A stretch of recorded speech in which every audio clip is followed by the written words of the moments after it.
So I do this every event.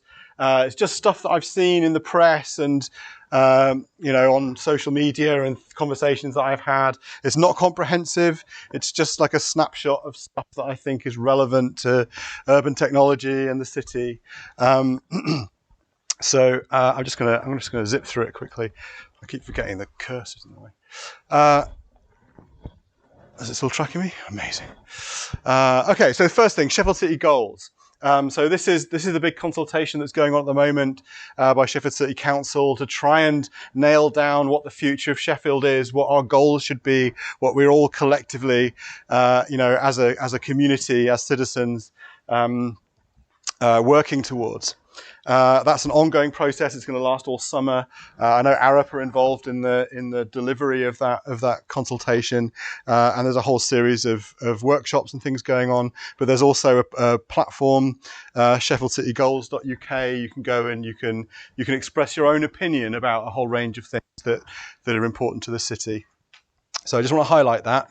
That's the most important kind of civic engagement piece that's going on in the city at the moment, that's going to set out the council strategy for the next period. Also, Sheffield Clean Air Zone was obviously launched in February. The figures came back after the first month of operation. So we know that 7,000 vehicles were fined. The council made 200 grand out of the first month of running the Clean Air Zone. They have taken that money and that is being used to fund the financial support scheme that is now operational. So, people that drive commercial vehicles are getting financial support to switch, and the revenue for that is coming out of the revenue that they're making from fining people that are using, emission vehicles within the ring road. So, I mean, I think a lot of people are making a big deal out of the fact that it's so much money, but I think this is kind of in line with what the expectation was. What else is happening? So loads of development projects.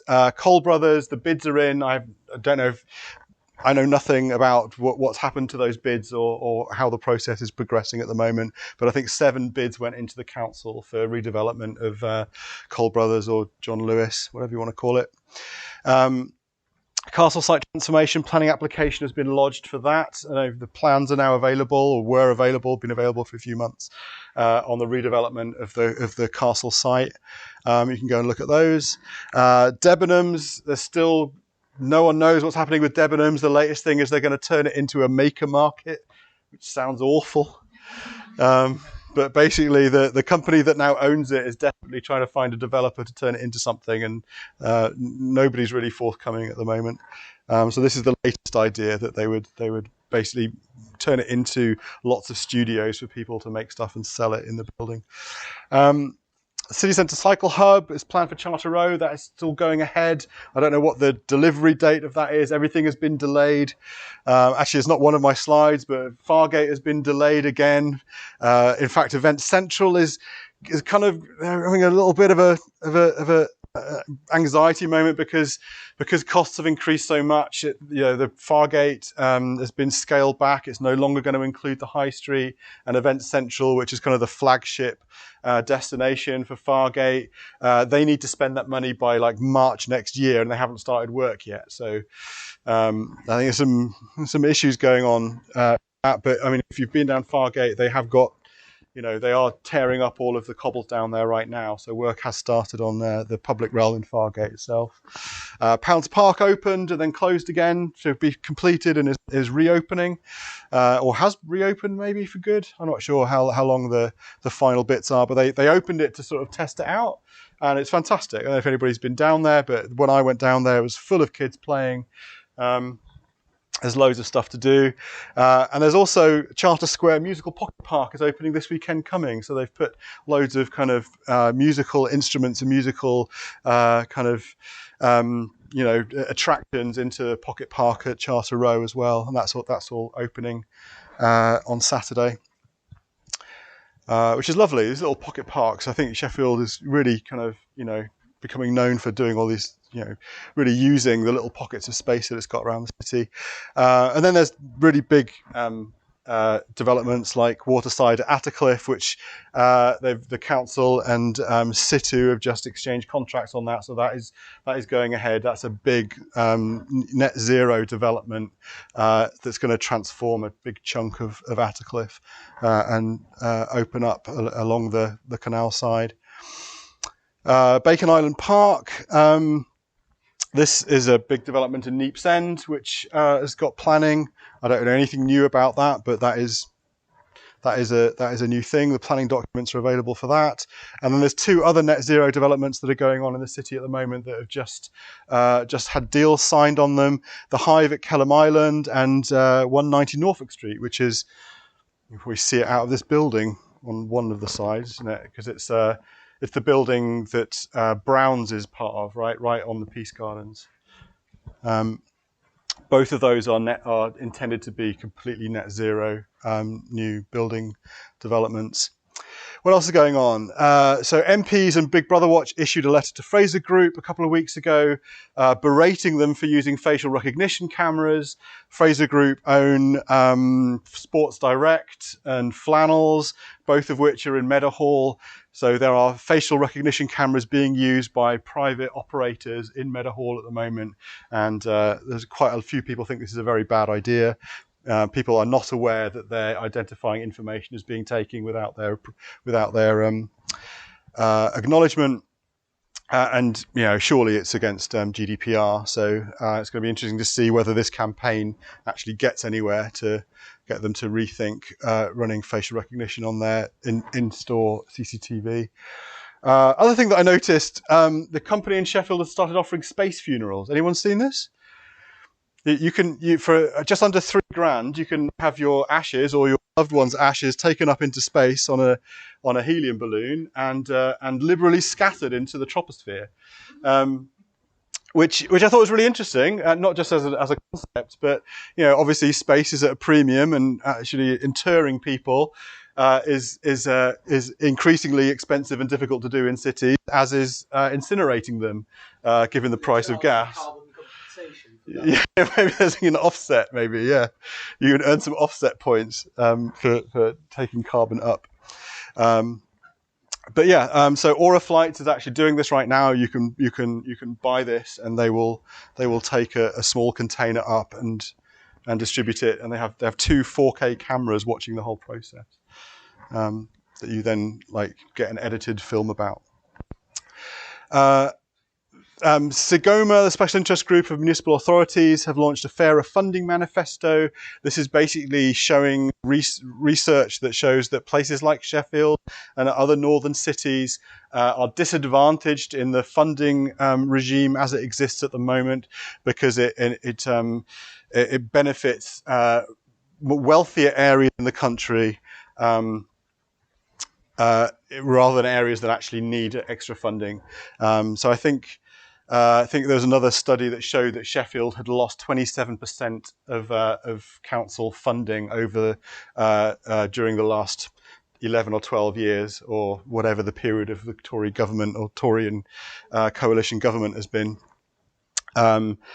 So yeah, there's a lot of conversation going on about this, and at a city level, there's a lot of conversation about fairer funding and how places like Sheffield are just intrinsically disadvantaged through the way that government funding is allocated, and the inability we have to raise council tax and the proportion of business rates that we get. Active travel petitions. This has been an ongoing thing. You've heard me talk about the active travel test experiments before, those that have been to previous events. There is now a battle of petitions going on around Little London Road. I think the pro-active travel petition has now just overtaken the anti-active travel intervention. There was actually an article in the Star just a couple of weeks ago talking about how wildlife had returned to that little area around the railway bridge at Little London Road, and how it was a really lovely place to go for a walk or go for a ride now. Well, go figure. As opposed to a rat run that was completely congested and full of cars trying to avoid the main road previously. Ecclesall Road, named as one of 50 most dangerous roads in the UK. by the government, which means it makes it eligible for government funding to do something about the fact that so many people get injured and die on Ecclesall Road. There's been something like 27 accidents on Ecclesall Road in the last 10 years, and 5 or 6 of them were resulted in a fatal outcome. This is really not good, and another reason why Ecclesall Road needs to be just redesigned. But despite that, and despite the fact that there have been 2 plans for redesigning how the use of Ecclesall Road, they've both been put on hold, and the red line decision over the red lines has also been put on hold. So, red lines just to prevent people from parking during the day, following backlash from local businesses who believe that they're going to lose business as a result of it. But I think there's plenty of evidence to show that they would gain business if it was a safer road to walk along. But yeah, it turned up in the list of the 50 most dangerous roads in the UK, much to the shock of a lot of councillors at Sheffield City Council. I'm not going to go into this one in any great detail. Trams and buses, there are campaigns afoot to take both of these things into public ownership. Obviously, the South Yorkshire Mayor has made it a policy pledge to take the trams into public ownership. There is an increasing movement to take the buses into public ownership as well.